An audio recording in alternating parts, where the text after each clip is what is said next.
Thanks everybody for joining us inside the Facebook group. I'm also going to be posting this inside another Facebook group that we have for the shop owners that are looking to sell their business within the next couple of years, as well as everybody on my email list. You'll also get this notification so you can watch it later. But anyway, today, what we're going to talk about is something actually more geared toward those that are going to sell the business probably within the next few years. You know, I don't know what the average age of the shop owners right now is got to be in the 60s. I remember it was a while back where somebody put this stat out there and I thought, that sounds too old, you know, and that's been a few years and I know it was in the 60s. So it's got to still be in the 60s, yeah. Right? I'm sure. So, you know, what happens is everybody, when they get a little bit older, and they start realizing that they don't want to be doing this in a while. Myself, I have a grandson. He's now 3 years old. And the one thing that I always said is I would never, ever, ever stop working. Well, then you get this 3-year-old, or then you get a newborn grandson. And all of a sudden it's like, holy crap, I don't want to be working all the time. I want to spend time with him. So everybody's mind starts shifting a little bit more to eventually they're going to be selling their business, or maybe they'll pass it on to somebody else or whatever. But this is more specific to those of you that are looking to sell your business within the next few years. And I kind of titled this, What Not to Do If You Want to Sell Your Shop. So Jerry, let's kind of hop into it. So clear up a little confusion here, because some people that I talk with think the value of their business is in their top line sales. Let us know. There's typically, a few ways that somebody would go about establishing the value of a business. You can ask a price. Hey, I'd like to sell my business for $1 million. Any takers? That's a wish, right? The other way often people try to sell their business is maybe on comparison. Talked to somebody earlier in the day today, and he said, hey, I was going to visit a shop owner. He's interested in selling the business. Hey, I'm just curious what he's getting for his business. Maybe my business is that way. It's not, usually it doesn't work that way. The best way to sell your business where you're going to reap the most rewards is it's going to be some type of multiplier times net. So they're going to take a look at your financials over typically the last 3 years, and then they're going to use some type of multiplier. My experience, and I've heard things all over the place, but a good number is somewhere around 3 times net. So they're going to be taking a look at your net profit, and they're going to use 3 times that. So the question I have for you, take a look at your net profit for last year, maybe 2021, 2020, and this is what the business earned. Not you as a service advisor. Sorry about my phone going off. Not you as a service advisor. You should be paying yourself as a service advisor, as a technician, if you're working in it. I'm talking about just what the business earns and some type of multiplier. So times 3. If your business made 50 grand last year, would you sell the whole kit and caboodle, not the property, but would you sell that for 150 grand, your life's work? Most people would say the answer is no.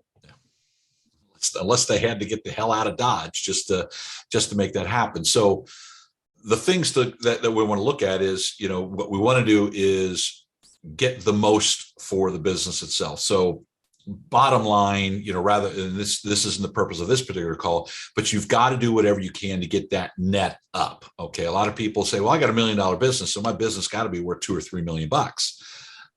No. It's what's left over after all the bills are paid and after you're paid, as Jerry said, as that technician or as that service advisor, because you'd have to pay somebody else if you're not there. The next owner is going to pay somebody else to do that unless he wants to buy a job. In fact, Ron, I would say your business is less valuable if you're working in it. True. Yeah, absolutely. So, there's a lot of different things, but we got to start looking at that net, that bottom line. So let's talk about the big mistakes that we see happening over and over and over again of, I guess, maybe just habits that people are looking at and saying, well, if the government don't know better, I'm just going to take the cash out of the drawer so I don't have to pay taxes on it, or I'm going to load up some expenses, some personal stuff. I'm just going to run it through the business. Now let's take a look at what well, what else? What are people actually running through the business that they probably shouldn't if they're going to be selling the business? I've seen a whole bunch of things. So, lawnmowers for home, snow blowers, yard service, phone bills. I mean, all of these things are great. Even at cars, sometimes personal vehicles are run through the business. So you got a $500 car payment every month and you're trying to run it through the business. Some big ones, Ron, you mentioned cash. I had several shop owners tell me any cash that comes through the business, we take. That never hits the book. So sometimes we're looking at, maybe $100,000 of additional expenses through the course of the year that are not really expenses. And what that does, you're running some personal expenses through it. The way I think about it, and I'm just a numbers guy, the reason you do that is because you're taking advantage and you're paying for these things by running them through the business, if you want to call it pre-tax money, right? So you're saving maybe 30%. So, 30 cents on every dollar by running it through the business, even though it's not an expense. And that's great. Let's not talk about if the IRS catches you, all of those types of things, forget about that. But what you're getting on the back end is we use that multiplier times 3. You're hurting yourself 3 times that. So if you bought just $100 item, you're saving $30, but you're costing yourself on the other end $300 because now your net profit has gone down. And I see shop owners time and time again for our Maverick members. I'm looking at business plans. I ask to send in their financials and nothing seems to jive. Why doesn't your business summary out of Mitchell, for example, match what your P&L says? Well, those aren't the real numbers. My wife kind of mixes up the books and fudges the books. And I know, I get it. There was a time in my life, you can stop the recording. Maybe I would have done that.